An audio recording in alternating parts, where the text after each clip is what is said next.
Bismillahirrahmanirrahim. Assalamualaikum warahmatullahi wabarakatuh. Alhamdulillahirabbil alamin. Wa bihi nasta'in ala umuri dunya waddin.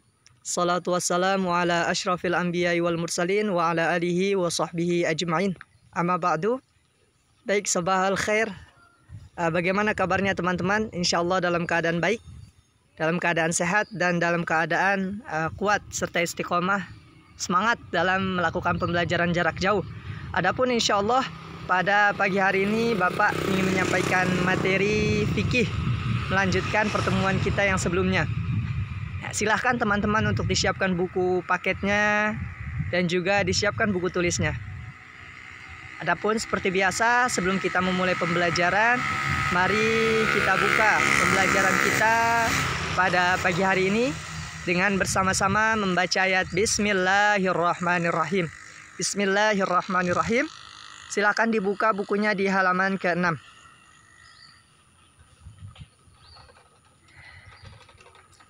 Baik, kita akan mempelajari hukum azan. Di pertemuan kemarin, teman-teman sudah diperintahkan atau sudah Bapak minta untuk membaca doa setelah azan. Adapun hari ini insya Allah kita akan melanjutkan pertemuan materi yang baru.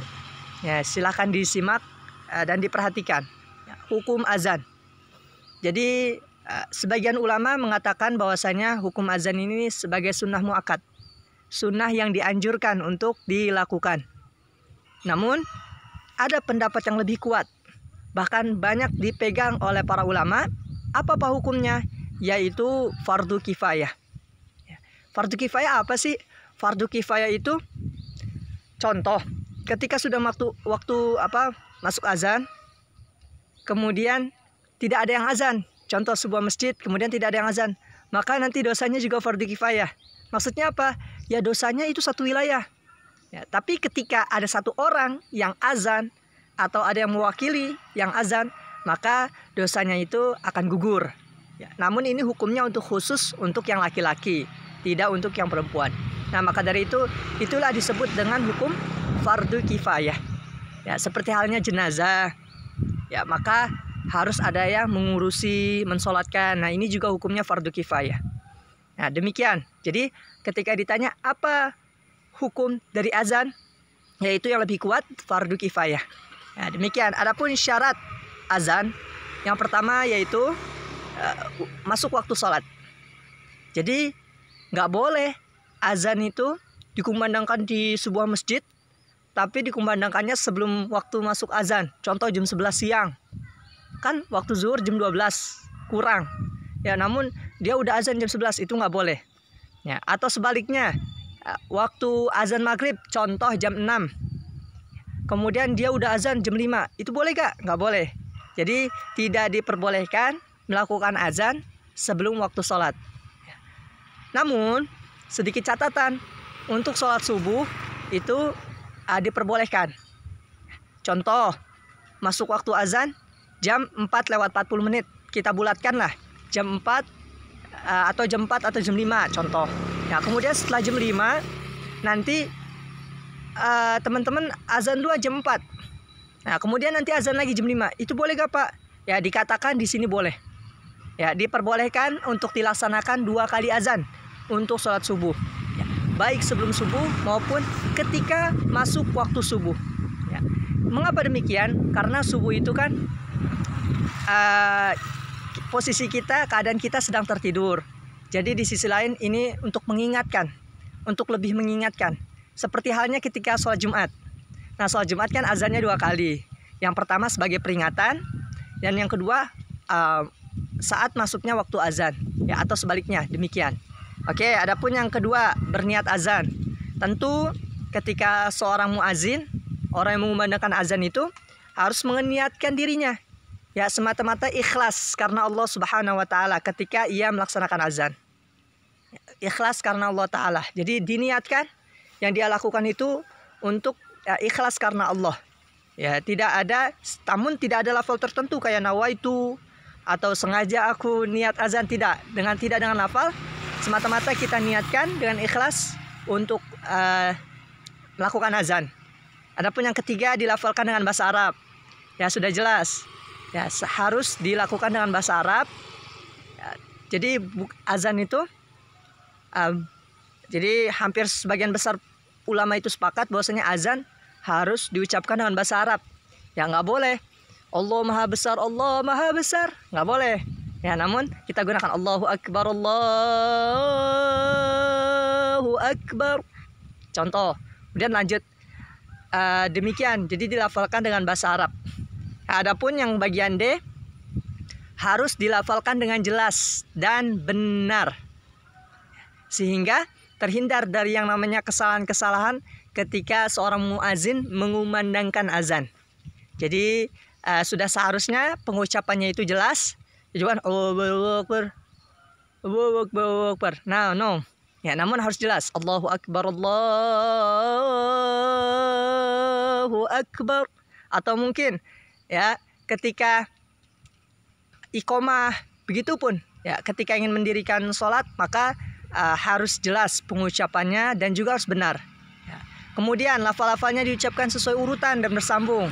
Jadi sudah jelas ketika hayya 'alas shalah maka dilanjutkan hayya 'alas shalah lagi. Ketika hayya 'alal falah, hayya 'alal falah. Ketika sholat subuh maka disambung as-shalatu khairum minan naum, as-shalatu khairum minan naum. Jadi berurutan. Ya, jadi teman-teman jangan diacak, ya nggak boleh diacak. Allahu Akbar, Allahu Akbar, kemudian la ilaha illallah, kemudian hayya 'alas shalah, tidak boleh. Namun harus berurutan, sebagaimana yang sudah sering kita dengar, sebagaimana yang sudah teman-teman praktikan di pertemuan yang lalu. Ya demikian untuk azan. Nah, adapun yang bagian F, azan ini diperdengarkan dengan mengeraskan suara. Jadi ketika seorang muazin ya mengumandangkan azan, maka harus dikumandangkan dengan suara yang keras. Maksud keras di sini nggak teriak-teriak, ya, namun dapat didengar oleh orang-orang lain. Nah, bagaimana Pak cara dapat didengar? Ya, banyak caranya. Ya, bisa dengan menggunakan pengeras suara. Ya, biasa di masjid-masjid teman-teman mendengar. Ya, itu dengan pengeras suara. Atau mungkin ketika teman-teman sedang berada di masjid lain, ya nanti tidak menggunakan pengeras suara tapi dengan cara berdiri di tempat yang tinggi azannya, bermacam-macam. Ya intinya yaitu dapat didengar oleh orang-orang lain, sehingga orang-orang yang mendengar mengetahui bahwasanya itu sudah masuk waktu sholat. Nah, adapun di bagian selanjutnya yaitu syarat-syarat menjadi muazin. Ya, beragama Islam tentu ya wajib beragama Islam. Ketika seorang muazin mengumandangkan azan, karena tentu bukan hanya Islam di KTP-nya saja ya, tapi Islam juga dalam kelakuannya, dalam bersikap dan memenuhi kewajiban yang diminta oleh Allah Subhanahu wa taala. Apa itu, Pak? Sholat 5 waktu, puasa wajib Ramadan dan lain-lain. Kemudian syarat menjadi muazin juga ikhlas karena Allah. Nah, teman-teman, ketika diminta untuk mengumandangkan azan, ya maka ikhlaskan, ya niatkan semata-mata karena Allah. Jangan karena nanti saya dikasih duit, nanti saya dilihat orang, nanti saya punya pengikut yang banyak, gitu, follower yang banyak. Tidak, jangan diniatkan dengan hal-hal yang demikian. Namun diniatkan ikhlas karena Allah Ta'ala dengan apa-apa yang kita lakukan, ya. Jadi jangan berharap ya kita untuk mendapatkan hadiah atau uang dari pekerjaan yang kita lakukan. Nah, mungkin ketika kita mendapatkannya itu semata-mata karena hadiah, ya maksudnya hadiah cuma-cuma, namun jangan kita niatkan ketika kita azan itu untuk mendapatkan uang. Jangan, itu hindari. Ya, kita niatkan ikhlas karena Allah Ta'ala. Adapun selanjutnya adil dan amanah. Jadi seorang muazin hendaknya berlaku adil dan amanah dalam waktu-waktu sholat, ya tepat pada waktunya, kemudian amanah terhadap apa-apa yang diberikan, ya, kemudian memiliki suara yang bagus. Di sini Rasulullah pernah bersabda kepada sahabat Abdullah bin Zaid, ya pergilah dan ajarkanlah apa yang kamu lihat dalam mimpi kepada Bilal, sebab ia memiliki suara yang lebih bagus daripada suaramu.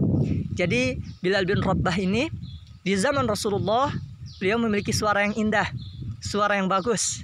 Ya, kemudian ketika Abdullah bin Zaid ini bermimpi untuk mengumandangkan azan, maka Rasulullah meminta agar Abdullah bin Zaid mengajarkan kepada Bilal bin Rabah agar Abdullah bin Zaid ini mengajarkan kepada Bilal bin Rabah apa yang beliau mimpi, yaitu bermimpi azan. Ya, sehingga setelah itu azan lah dikumandangkan oleh yang pertama kali oleh Bilal bin Rabah karena beliau memiliki suara yang bagus. Ya. Kemudian, Pak, bagaimana dengan saya? Saya mau azan tapi suaranya pas-pasan. Insya Allah semuanya bisa. Yang penting teman-teman kita sering-sering latihan, ya, agar suara kita terbiasa, bagus, lantang ketika mengumandangkan azan. Maka teman-teman sering dilatih. Kemudian sering-sering kalau bisa nanti dibiasakan, ya, bisa dilatihan di rumah. Kemudian nanti ketika teman-teman sudah beranjak dewasa, insya Allah nanti diberikan kepercayaan sebagai seorang muazin, maka lakukan, maka penuhi amanah tersebut. Insya Allah yang penting teman-teman latihan dari sekarang, dibiasakan. Adapun yang bagian E yaitu mengetahui waktu masuk sholat. Sudah jelas? Ya, harus mengetahui waktu masuk sholat. Waktu zuhur jam segini, waktu asar jam segitu, waktu maghrib jam segini, waktu isya jam segini, dan lain sebagainya. Ya, sehingga ketika seorang muazin mengumandangkan azan, maka sesuai dengan waktu yang ditetapkan, ya, sehingga terhindar dari kesalahan. Tidak mungkin kan kalau azan maghrib itu jam 8 malam, ya, yang ada itu waktunya sudah habis, ya, itu waktunya sudah masuk waktu isya. Jadi harus mengetahui waktu sholat. Bagaimana Pak? Banyak, ya, dengan jam, apalagi dengan teknologi yang sekarang, ya. Kalau dulu orang-orang untuk mengetahui waktu sholat itu dengan bayangan-bayangan dari matahari, teman-teman. Ya, nanti teman-teman bisa belajar, ya, nanti di kelas yang lebih tinggi. Namun alhamdulillah pada saat ini kita mudah. Teknologi kita buka, bisa ketahuan. Ya, sekarang masuk waktu apa. Bahkan di masjid-masjid juga sering dikumandangkan sehingga kita aman, sehingga kita tahu waktu sholat, ya, untuk saat ini. Demikian mungkin yang bisa Bapak sampaikan. Kurang lebihnya Bapak mohon maaf apabila banyak kata-kata yang kurang tepat maupun salah. Nah, silakan setelah ini teman-teman dibaca kembali, difahami kembali. Mudah-mudahan dengan cara yang seperti ini teman-teman bisa memahaminya lebih mudah. Mudah-mudahan bisa lebih nyaman dalam melakukan pembelajaran jarak jauh. Demikian yang bisa Bapak sampaikan. Kurang lebihnya Bapak mohon maaf. Wabillahi taufiq wal hidayah. Kita tutup dengan membaca ayat Alhamdulillahirabbil alamin. Alhamdulillahirabbil alamin. Assalamualaikum warahmatullahi wabarakatuh. Ya, makasih. Jazakumullah khairan katsira.